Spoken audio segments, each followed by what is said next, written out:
வணக்கம் மக்களே. நம்ம கார்த்திக் கதையில ஜூலை 12 என்ன நடக்க போகுது அப்படிங்கிறத பத்தி தாங்க இந்த வீடியோல இப்ப நம்ம பார்க்க போறோம். வீடியோவுக்கு மறக்காம லைக் பண்ணிக்கோங்க. நீங்க லைக் பண்றது தான் எங்களுக்கு அடுத்தடுத்து வீடியோ போடுறதுக்கு ரொம்பவே இன்ட்ரெஸ்டிங்கா இருக்கும். ஸோ மறக்காம லைக் பண்ணிட்டு இந்த வீடியோவை தொடர்ந்து பாருங்க. என்ன நடக்குது அப்படின்னு பார்த்துக்கிட்டிங்கன்னா, அந்த ஹீரோ வந்துட்டு நேரா அந்த பொண்ணை போய் பார்க்குறாரு. அப்போ டாக்டர் வந்துட்டு அந்த பொண்ணை பார்க்க விடாம தடுக்கிறாங்க. ஹீரோ நேரா அந்த டாக்டர் கிட்ட, இங்க பாருங்க, உங்க பொண்ணு கிட்ட ரொம்ப முக்கியமான ஒரு விஷயம் கேட்கறதுக்காக தான் வந்திருக்கேன். மரியாதையா உங்க பொண்ணை பார்க்க விடுங்க அப்படின்னு டாக்டர் சொல்றாங்க. இங்க பாருங்க தம்பி, தேவையில்லாம வீட்டுக்குள்ள வந்து பிரச்சனை பண்ணாதீங்க. இங்க பாருங்க, இதனால எங்களுக்கு மிகப்பெரிய ஆபத்து காத்துக்கிட்டு இருக்கு. இங்க பாருங்க, இதனால நாங்க எந்த விதத்திலையும் பிரச்சனையை அனுபவிக்க முடியாது. தயவு செஞ்சு போங்க தம்பி அப்படின்னு. அப்ப ஹீரோ சொல்றாரு, இல்ல, நான் அந்த பொண்ணு கிட்ட உண்மையை கேட்டுட்டு தான் போவேன் அப்படின்னு சொல்ல, அப்ப ஹீரோ உள்ளார வராரு. அப்போ மாடியில சத்தம் கேக்குறது ஹீரோவுக்கு காதுல விழுகுது. அண்ணன், நான் மாடியில இருக்கேன், வந்து கதவை திறங்கண்ணே, எங்க அம்மா பூட்டி வச்சிருக்காங்க அப்படின்னு சொல்லி சத்தம் போடுறாங்க. இதை கேட்டதும் நம்ம ஹீரோவுக்கு அதிர்ச்சியா இருக்கு. ஹீரோ நேரா டாக்டரை பார்த்து, இங்க பாருங்க, உங்க பெத்த பொண்ணையே வந்துட்டு அடைச்சு வச்சிருக்கீங்களா அப்படின்னு. அப்ப டாக்டர் சொல்றாங்க, இங்க பாருங்க தம்பி, நீங்க தயவு செஞ்சு இந்த இடத்த விட்டு போயிருங்க, அதான் உங்களுக்கு நல்லது அப்படின்னு. அப்ப ஹீரோ சொல்றாரு, இல்ல, நீங்க பண்றது உங்களுக்கு தப்பாவே தெரியவே இல்லையா? இங்க பாருங்க, கண்டிப்பா வந்துட்டு உங்க பொண்ணு நல்லதன் பண்ணணும் அப்படிங்கறதுக்காக சொல்றாங்க. நீங்க என்னடான்னா காசுக்கு ஆசைப்பட்டு இப்படி பண்ணிக்கிட்டு இருக்கீங்க. அப்ப டாக்டர் சொல்றாங்க, இங்க பாருங்க தம்பி, இப்போ மட்டும் வந்துட்டு நீங்க இந்த இடத்த விட்டு போகல அப்படின்னா அது எனக்கு ஒரு மிகப்பெரிய பிரச்சனையாகும். தயவு செஞ்சு இந்த இடத்த விட்டு போங்க தம்பி, என்னுடைய வாழ்க்கையே பாதிக்கப்படும் அப்படின்னு. அப்ப ஹீரோ சொல்றாரு, போது நிப்பாட்டுங்க, நான் இப்பவே போயிட்டு உங்க பொண்ணுகிட்ட கேக்குறேன் அப்படின்னு சொல்லிட்டு நேரா மாடிக்கு போறாங்க. அங்க போயிட்டு கதவை திறக்க முயற்சிக்க கதவு பூட்டி கிடக்கு. அப்ப ஹீரோ நேரா அந்த டாக்டர் கிட்ட, இங்க பாருங்க, கதவை திறங்க அப்படின்னு. டாக்டர் சொல்றாங்க, தம்பி, நான் ஒரு நிமிஷம் சொல்றதை கேளுங்க தம்பி. அப்ப ஹீரோ சொல்றாரு, போது நிப்பாட்டுங்க, இதுக்கு மேலேயும் உங்க பேச்சை கேட்க முடியாது. இப்போ கதவை திறக்க போறீங்களா இல்லையா அப்படின்னு. உடனே அவங்களும் சரி தம்பி அப்படின்னு சொல்லிட்டு கதவை திறக்கிறாங்க. அந்த பொண்ணு அங்கேருந்து வெளியில வந்ததும், அண்ணன், உங்ககிட்ட தான் அண்ணன் முக்கியமான விஷயம் அப்படி சொல்லணும் அப்படிங்கிறதுக்காக கிளம்புனேன். அதுக்குள்ளேயும் அம்மா வந்துட்டு நான் போகக்கூடாது அப்படின்னு தடுத்துட்டாங்க. என்னைய வந்து கொண்டாந்து ரூம்ல அடைச்சு போட்டுட்டாங்க. பாத்தீங்களா அண்ணன், அம்மா காசுக்காக ஆசைப்பட்டு என்னெல்லாம் பண்ணிக்கிட்டு இருக்காங்க அப்படின்னு. அப்ப ஹீரோ சொல்றாரு, இங்க பாருமா, நீ ரேவதி கிட்ட கொஞ்ச நேரத்துக்கு முன்னாடி போய் சொன்னது எல்லாமே உண்மையா? சந்திரா வந்துட்டு அப்படி பொய் சொல்ல சொன்னாங்களா அப்படின்னு. அப்ப அந்த பொண்ணு சொல்றாங்க, ஆமாண்ணே, அவங்க தானே பொய் சொல்ல சொல்லியிருக்காங்க அம்மாவை. அம்மா நேத்து என்கிட்ட எல்லா உண்மையை ஒத்துக்கிட்டாங்க. அதனாலதான் உங்ககிட்ட உண்மையை சொல்லி ஆகணும் அப்படின்னு நினைச்சிட்டு கிளம்புனேன். அதுக்கு முன்னாடி ரேவதி அக்கா கிட்ட உண்மையை சொல்லிடலாம் அப்படின்னு தான் ரேவதி அக்காவோட வீட்டுக்கு போனேன். ஆனா அங்க போய் நான் உண்மையை சொன்னா ஈஸ்வரி மேடம் இடையில வந்து, உண்மை அதெல்லாம் உண்மை இல்லை, அதெல்லாம் பொய் அப்படின்னு சொல்லிட்டாங்க. இதை கேட்டதும் ரொம்பவே அதிர்ச்சி ஆகுறாங்க நம்ம ஹீரோ. அப்படியா, சரி, அப்ப நீ சொன்னது எல்லாமே ரேவதி கிட்ட சொன்னது எல்லாமே உண்மையா அப்படின்னு ஹீரோ கேக்குறாரு. அப்ப அந்த பொண்ணு சொல்றாங்க, ஆமா கார்த்திக் அண்ணன், ரேவதி மேடத்துக்கிட்ட நான் சொன்னது எல்லாமே உண்மைதான். சந்திரா மேடம் தான் எங்க அம்மாவை மிரட்டி அப்படி சொல்ல சொல்லியிருக்காங்க. ரேவதி மேடத்துக்கிட்ட இப்ப உண்மையை சொன்னா கூட எந்தவித பிரச்சனையும் இல்லை அப்படின்னு சொன்னதும் நம்ம ஹீரோ வந்துட்டு ரொம்பவே சந்தோஷப்படுறாரு. நேரா ரேவதியை பார்த்து, அந்த பொண்ணை பார்த்து, ரொம்ப நன்றிங்க, எனக்கு ரொம்ப பெரிய உண்மையை சொல்லியிருக்கீங்க, இது போதும் எனக்கு அப்படின்னு. அப்ப அந்த பொண்ணு சொல்றாங்க, அண்ணன், நீங்க போயிட்டு இப்பவே ரேவதி கிட்ட உண்மையை சொல்லுங்க, நீங்க 2 பேருமே சந்தோஷமா இருங்க அப்படின்னு. இதை கேட்டதும் நம்ம ஹீரோவும் சரிம்மா அப்படின்னு சொல்லிட்டு அந்த இடத்துல இருந்து கிளம்புறாங்க. இன்னொரு பக்கம் அந்த பொண்ணு இருக்காங்கல்ல, டாக்டர், அவங்க வந்துட்டு இதையெல்லாம் பார்த்துட்டு ஷாக் ஆகுறாங்க. நேரா அவங்க பொண்ணை பார்த்து, ஏன்டி நீ இப்படி பண்ற, இதனால எனக்கு எவ்வளவு பெரிய பிரச்சனை தெரியுமா வரப்போகுது அப்படின்னு. அப்ப அந்த பொண்ணு கேக்குறாங்க, என்னம்மா, நீ இப்படியெல்லாம் வந்துட்டு சுயநலமா யோசிக்காதம்மா. நீ வந்துட்டு எப்படிதான் ஒருத்தரோட குடும்ப வாழ்க்கையவே காலி பண்றதுக்கு இப்படி நீ வந்துட்டு யோசிச்சியோ தெரியல. ஏம்மா உனக்கு இப்படி என்ன போகுது அப்படின்னு சொன்னதும் அவங்க சொல்றாங்க, இங்க பாரு, நீ நல்லா இருக்கணும் அப்படின்னு தான் நானும் கடைசி வரைக்கும் நினைச்சுக்கிட்டு இருந்தேன். அதுக்காக தான் நான் வந்துட்டு அப்படி உண்மையை சொல்லாம இருந்தேன் அப்படின்னு. அதுக்கு அந்த பொண்ணு சொல்றாங்க, போதும், உண்மையை சொல்ல வேண்டாம் அப்படின்னு இத்தனை நாளும் நீ அமைதியா இருந்தது போதும். இதனால நம்ம தான் வந்துட்டு ரொம்ப கஷ்டப்படுவோம். கார்த்தி அண்ணன் அவங்க ஒய்ஃப் கிட்ட போயிட்டு உண்மையை சொல்லிட்டு அவங்க 2 பேருமே சந்தோஷமா இருக்கட்டும் அப்படின்னு சொன்னதும் அவங்களும் சரிடி, இதுக்கு மேல என்னால உன்கிட்ட எதுவும் பேச முடியாது அப்படின்னு சொல்லிட்டு அந்த இடத்துல இருந்து கிளம்புறாங்க. அந்த பொண்ணு வந்துட்டு நேரா ஹீரோவை பார்த்து, இங்க பாருங்கண்ணே, நீங்க போயிட்டு உங்க ஒய்ஃப் கிட்ட விஷயத்த சொல்லுங்க, உங்க ஒய்ஃப் ரொம்ப சந்தோஷப்படுவாங்க. நான் சொன்னதை கேட்டு அவங்க எவ்வளோ சந்தோஷப்பட்டாங்க தெரியுமா? ஸோ தயவு செஞ்சு அவங்கள வந்துட்டு நீங்க ஏமாத்திராதீங்க அப்படின்னு. அப்ப ஹீரோ சொல்றாரு, சரி நான் ஏமாத்தல அப்படின்னு சொல்லிட்டு அந்த இடத்துல இருந்து கிளம்புறாங்க. இன்னொரு பக்கம் நம்ம ஹீரோ வந்துட்டு நேரா வீட்டுக்கு போறாரு. பாட்டியோட வீட்டுக்கு. அங்க போயிட்டு நேரா ரேவதிக்கு ஃபோன் பண்றாங்க. ரேவதி ஃபோன் அட்டெண்ட் பண்ணி நம்ம ஹீரோ கிட்ட, மாமா அந்த டாக்டரோட பொண்ண போயிட்டு பார்த்தீங்களா? அவங்க என்ன சொன்னாங்க மாமா? அப்படின்னு கேட்குறாங்க. அப்ப ஹீரோ சொல்றாரு, இங்க பாரு ரேவதி, அவங்க சொன்னது உண்மைதான். உங்க வீட்ல சித்தி இருக்காங்கல்ல, அவங்க தான் பொய் சொல்ல சொல்லியிருக்காங்க. அவங்களும் பொய் சொல்லிட்டாங்க அப்படின்னு. இதை கேட்டதும் ரொம்பவே அதிர்ச்சி ஆகுறாங்க ரேவதி. சித்தி இந்த அளவுக்கு பொய் சொல்லுவாங்க அப்படின்னு நான் கொஞ்சம் கூட எதிர்பார்க்கவே இல்லை அப்படின்னு. ரேவதி சொல்றாங்க, மாமா சித்தியா அப்படி சொன்னாங்க? இங்க பாருங்க மாமா, உங்களை நான் இப்ப நேரடியாவே வந்து பார்க்கணுமே. அப்ப ஹீரோ சொல்றாரு, சரி ஓகே, நம்ம 2 பேரும் கோவில்ல சந்திக்கலாம். அத்தை கிட்ட வந்துட்டு நீ என்ன பார்க்க வரதா தயவு செஞ்சு சொல்ல வேண்டாம். அத்தை கிட்ட சொன்ன அப்படின்னா கண்டிப்பா அத்தை ரொம்பவே கோவப்படுவாங்க, சரியா? அவங்களும் சரி அப்படின்னு சொல்லிட்டு அந்த இடத்துக்கு வராங்க. அப்போ ரேவதி நேரா கோவிலுக்கு வந்தது ஹீரோவை பாக்குறாங்க.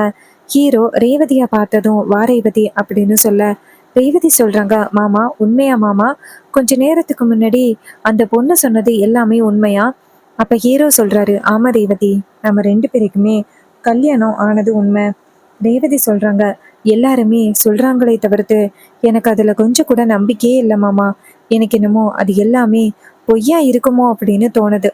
அப்ப ஹீரோ சொல்றாரு, இல்ல ரேவதி, அதுக்கான ஆதாரம் கூட இப்போ என் கையில இருக்கு அப்படின்னு சொல்லிட்டு ஹீரோ கல்யாணம் ஆன போட்டோவை காமிக்கிறாரு.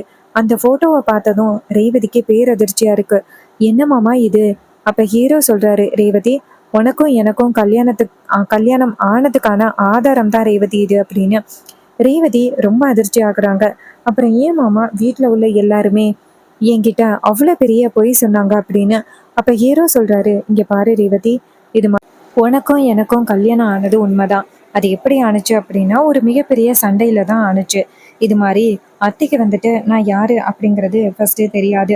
நான் வீட்டுக்குள்ள எப்படியாவது உன்னை கல்யாணம் பண்ணணும் அப்படிங்கிற ஒரு நோக்கத்துல நான் வரல.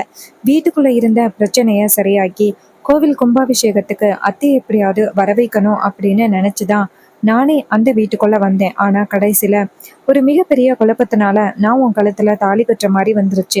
அதுவும் அத்தை தான் வந்துட்டு உன் கழுத்துல என்ன தாலி கட்ட சொன்னாங்க. அதுக்கப்புறம் கொஞ்ச நாள் சென்று நான் யாருடைய பேரன் அப்படிங்கிறது அத்தைக்கே தெரிஞ்சு போச்சு. தெரிஞ்சதோட அவங்களுக்கு மிகப்பெரிய கோவம்.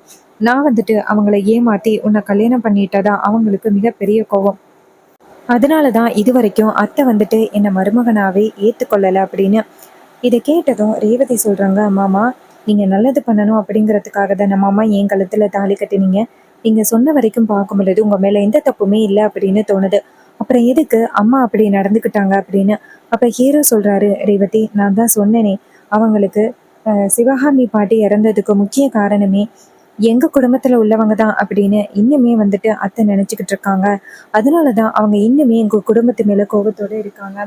இதை கேட்டதும் ரேவதி சொல்றாங்க, மாமா நீங்க ரொம்பவே பாவம் மாமா. உங்க மேல எந்த தப்புமே இல்லைனாலும் நீங்க மிகப்பெரிய தண்டனையை அனுபவிச்சுக்கிட்டு இருக்கீங்க. இப்ப கூட என்ன கல்யாணம் பண்ணிட்டு என் கூட வாழ முடியாம இருக்கீங்க அப்படின்னு. அப்ப ஹீரோ சொல்றாரு, ரேவதி இங்க பாரு, என்னை பொறுத்த வரைக்கும் எப்படியாவது கோவில் கும்பாபிஷேகத்தை எந்தவித பிரச்சனையும் இல்லாம நடத்தணும் அப்படிங்கிறது தான் என்னுடைய எண்ணமே. அப்ப ரேவதி சொல்றாங்க, மாமா அதெல்லாம் கோவில் கும்பாபிஷேகத்தை நம்ம சிறப்பா நடத்தி முடிக்கலாம். நீங்க கவலைப்படாதீங்க மாமா அப்படின்னு. இதை கேட்டதும் ஹீரோவும் சரி ரேவதி அப்படின்னு சொல்றாங்க. ரேவதி சொல்றாங்க, மாமா நான் இப்பவே போயிட்டு அம்மா கிட்ட கேட்குறேன் அப்படின்னு. அப்ப ஹீரோ சொல்றாரு, சரி ரேவதி போய் கேட்கலாம். அதுக்கு முன்னாடி நான் தான் உன்னுடைய புருஷன் அப்படின்னு. இதை கேட்டதும் ரேவதி ரொம்பவே சந்தோஷப்படுறாங்க. இதை கேட்டா எனக்கு ரொம்பவே சந்தோஷமா இருக்கு மாமா. ஆரம்பத்துல இருந்தே உங்களை தான் கல்யாணம் பண்ணணும் அப்படின்னு நான் அம்மா கிட்ட ரொம்பவே பிடிவாதமா கேட்டுக்கிட்டு இருந்தேன். ஆனா அம்மா எந்த வகையிலையுமே ஒத்துக்கவே இல்லை. அவங்க வந்துட்டு வீட்டுக்கு வந்தானே ஒருத்தன், அவனுக்கு தான் என்னை கல்யாணம் பண்ணி வைக்கிறதுக்காக அம்மா ரொம்பவே முயற்சி பண்ணிக்கிட்டு இருந்தாங்க. ஸோ இப்போ வந்துட்டு நீங்க சொன்னது எனக்கு ரொம்பவே சந்தோஷமா இருக்கு மாமா. அப்ப ஹீரோ சொல்றாரு, சரி ரேவதி, சரி வா போகலாம் அப்படின்னு சொல்லிட்டு நேரா 2 பேருமே சேர்ந்து பாட்டி வீட்டுக்கு போறாங்க. நேரா பாட்டியை பாக்குறாங்க. 2 பேரும் ஒண்ணா வரதை பார்த்துட்டு பாட்டிக்கு ரொம்பவே அதிர்ச்சியா இருக்கு. ஓடி வந்து 2 பேரையும் பார்த்து, இங்க பாருங்க 2 பேரும் செத்து நேரம் வெளியில நின்னுங்க. அவங்க 2 பேருக்குமே ஆரத்தி எடுத்து வீட்டுக்குள்ள வரவேற்கணும் அப்படின்னு சொல்லிட்டு 2 பேருக்குமே பாட்டி ஆரத்தி எடுத்து வீட்டுக்குள்ள வரவேற்கிறாங்க. அப்போ பாட்டி சொல்றாங்க, 2 பேருமே வீட்டுக்குள்ள வலதுகள் வச்சு வாங்க அப்படின்னு 2 பேருமே வீட்டுக்குள்ள வலதுகள் வச்சு வராங்க. வந்ததும் ரேவதி நேரா பாட்டிய பார்த்து, பாட்டி எனக்கு பழைய விஷயங்கள் எல்லாமே தெரிஞ்சு போச்சு பாட்டி. இதை கேட்டதும் பாட்டி வந்துட்டு நேரா ஹீரோவை பார்க்க, அப்ப ஹீரோ சொல்றாரு, ஆமா பாட்டி, எல்லா விஷயமும் ரேவதிக்கு தெரிஞ்சு போச்சு. நம்ம கல்யாண விஷயம் கூட ரேவதிக்கு தெரிஞ்சு போச்சு அப்படின்னு. இதை கேட்டதும் பாட்டி ரொம்ப சந்தோஷப்படுறாங்க. ஐயா, இந்த விஷயம் ரேவதிக்கு தெரிஞ்சதை நினைச்சு எனக்கு ரொம்ப சந்தோஷமா இருக்கியா? என்னைக்கு ரேவதிக்கு இந்த விஷயம் தெரியும், அவ எப்ப இந்த வீட்டுக்குள்ள வருவா அப்படின்னு நானே காத்துக்கிட்டு இருந்தேன். இப்போ அவ இந்த வீட்டுக்குள்ள வந்தது எனக்கு ரொம்ப சந்தோஷமா இருக்கியா? அப்ப ஹீரோ சொல்றாரு, பாட்டி அது மட்டும் இல்ல, இது மாதிரி அத்தைக்கும் வந்துட்டு விஷயம் தெரிஞ்சு போச்சு, ரேவதிக்கு தெரிஞ்சு போச்சு அப்படின்னு. ஸோ அத்தை கண்டிப்பா ரேவதியை சமாளிக்கிறதுக்காக ஏதாவது பொய் சொல்றதுக்கு முயற்சி பண்ணுவாங்க. ஸோ அதை தான் எப்படி சமாளிக்கிறதுன்னே தெரியல. அப்ப ரேவதி சொல்றாங்க, இங்க பாருங்க மாமா, இதுக்கப்புறமும் வந்துட்டு அம்மாவால கண்டிப்பா வந்துட்டு என்னை ஏமாத்தவே முடியாது. நான் கண்டிப்பா வந்துட்டு அம்மா கிட்ட கேட்பேன், ஏம்மா என்னை இப்படி ஏமாத்துனீங்க அப்படின்னு நான் அம்மா கிட்ட கேட்பேன். அப்போ அம்மா கண்டிப்பா வந்துட்டு எனக்கு பதில் சொல்லி தான் ஆகணும். அதனால நீங்க கவலைப்படாதீங்க மாமா அப்படின்னு. அப்ப ஹீரோ சொல்றாரு, ரேவதி நீ இப்படி என் மேல நம்பிக்கையோட இருக்கிறது எனக்கு ரொம்ப சந்தோஷமா இருக்கு அப்படின்னு. அப்போ அதே நேரத்துல பாட்டி சொல்றாங்க, இங்க பாருங்க, இதுக்கப்புறம் தான் நீங்க 2 பேருமே ரொம்ப தைரியமா இருக்கணும், சரியா? அப்போ நம்ம ஹீரோ சொல்றாரு, பாட்டி அதெல்லாம் எந்த பிரச்சனையும் இல்லை பாட்டி. ரேவதி இப்போ என் மேல நம்பிக்கையோட இருக்கா. அவளுக்கு தெரிஞ்சு போச்சு நான் தான் அவளோட புருஷன் அப்படின்னு. அதனால இனிமே எந்த பிரச்சனையும் இல்லை பாட்டி அப்படின்னு சொல்ல, பாட்டி ரொம்பவே சந்தோஷப்படுறாங்க. ஐயா எனக்கு ரொம்பவே சந்தோஷமா இருக்கியா அப்படின்னு சொல்லிட்டு பாட்டி ரொம்ப சந்தோஷப்படுறாங்க. இன்னொரு பக்கம் தாத்தாவுக்கும் இந்த விஷயம் தெரியுது. தாத்தாவும் ரொம்ப சந்தோஷப்படுறாரு. அதுக்கப்புறமா ரேவதி சொல்றாங்க, சரி நான் வீட்டுக்கு போறேன். நான் அப்புறம் வீட்டில் உள்ள எல்லாரும் கோவப்படுவாங்க. பாட்டி சொல்றாங்க, அம்மாடி நீ கவலைப்படாத, உன் கழுத்துலேருந்து இறங்கின தாலிய சீக்கிரம் வந்துட்டு உன் கழுத்துல என் பேரன் கட்டுவான். அது கூடிய சீக்கிரம் நடக்கும், சரியா? அப்ப ரேவதி சொல்றாங்க, சரிங்க பாட்டி, எனக்கு நம்பிக்கை இருக்கு பாட்டி, கண்டிப்பா மாமா வந்துட்டு என்னை கல்யாணம் பண்ணுவாரு அப்படின்னு. இதை கேட்டதும் பாட்டி ரொம்ப சந்தோஷப்படுறாங்க. அம்மாடி, நீ என் பேரை மேல இவ்வளோ நம்பிக்கை வச்சிருக்கிறது எனக்கு ரொம்பவே சந்தோஷமா இருக்குமா. அப்ப ரேவதி சொல்றாங்க, பாட்டி நீங்க கவலைப்படாதீங்க, இதுக்கப்புறம் நடக்க போறது எல்லாமே நல்லதாவே நடக்கும் அப்படின்னு. பாட்டியும் சரிம்மா அப்படின்னு சொல்ல ரேவதி அந்த இடத்துல இருந்து கிளம்புறாங்க. அப்போ ஹீரோ என்ன பண்றாருன்னா, நேரா ரேவதியை கொண்டு போய் வீட்டுல வர்றாங்க. ரேவதி நேரா வீட்டுக்குள்ள வர ஈஸ்வரி நேரா ரேவதியை பார்த்து, எங்க போயிட்டு வந்த அப்படின்னு சொல்ல, ரேவதி சொல்றாங்க, ஏமா நான் எங்க போயிட்டு வந்தா உங்களுக்கு என்ன அப்படின்னு. இதை கேட்டதும் அதிர்ச்சி ஆகுறாங்க. ஏன் இப்படி சொல்றீங்க அப்படின்னு. அப்ப அவங்க சொல்றாங்க, இங்க பாருங்க, தேவையில்லாம பேசாதீங்க அப்படின்னு சொல்லிட்டு நிறையவே பேசிக்கிட்டு இருக்காங்க. இன்னொரு பக்கம் நம்ம ஹீரோ வந்துட்டு எப்படியாவது ரேவதியை வந்து மறுபடியும் வீட்டுக்குள்ள கூட்டிட்டு வந்துடணும் அப்படின்னு நம்ம ஹீரோ நினைக்கிறாரு. ஈஸ்வரிக்கு வந்துட்டு ரேவதிக்கு எல்லா விஷயமும் தெரிஞ்சு போச்சு. இனிமே அவளை எப்படி சமாளிக்கிறது அப்படின்னு தான் ஈஸ்வரிக்கு மிகப்பெரிய ஒரு குழப்பமா இருக்கு. இது எல்லாத்தையுமே ஈஸ்வரி எப்படி சமாளிக்க போறாங்க, ரேவதிக்கு உண்மை தெரிஞ்ச பிறகு ஈஸ்வரியை எப்படி ஃபேஸ் பண்ண போறாங்க, இது நம்ம ஹீரோ வந்துட்டு எப்படி ரேவதியை வீட்டுக்கு கூட்டிட்டு போக போறாரு, இது எல்லாமே அப்கமிங் எபிசோடில் ரொம்பவே இன்ட்ரெஸ்டிங்காகவும் சுவாரஸ்யமாகவும் நடக்க போகுது. ஸோ இது வரைக்கும் எபிசோடு எப்படி ஃபினிஷ் ஆகியிருக்கு அப்படின்னா, அந்த பொண்ணை வந்துட்டு ரேவதி கிட்ட போயிட்டு உண்மையை சொல்றாங்க.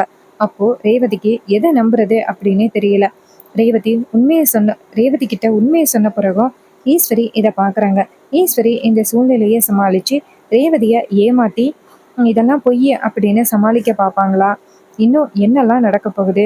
நம்ம ஹீரோ வந்துட்டு எப்படி உண்மை தெரிஞ்ச பிறகு ரேவதியை நேராக வீட்டுக்கு கூட்டிட்டு போக போறாரா, இல்லை ஈஸ்வரி என்ன பண்ண போறாங்க, ஹீரோவை தடுக்க போறாங்களா, ரேவதி கிட்ட மறுபடியும் பொய் சொல்ல போறாங்களா? இது எல்லாம் அப்கமிங் எபிசோடில் ரொம்பவே சுவாரஸ்யமாக நடக்க போகுது. உங்களுக்கும் இதே மாதிரி இன்னுமே அப்டேட்ஸ் நம்ம சேனலில் நீங்கள் தொடர்ந்து பார்க்கணும் அப்படின்னு நினச்சிங்கன்னா நம்ம சேனலை மறக்காமல் சப்ஸ்கிரைப் பண்ணிவிட்டு பக்கத்தில் உள்ள பெல் ஐக்கானையும் கிளிக் பண்ணி ஆல்னு செட் பண்ணிக்கோங்க. அப்போ தாங்க அடுத்தடுத்து வீடியோஸ் தொடர்ச்சியாக போடும் பொழுது உங்களுக்கு நோட்டிஃபிகேஷன் வரும், பார்க்கலாம். இதே மாதிரி வேறு ஏதாவது ஒரு கதையில் பார்ப்போம். தேங்க்யூ ஃபார் வாட்சிங். See you on next video.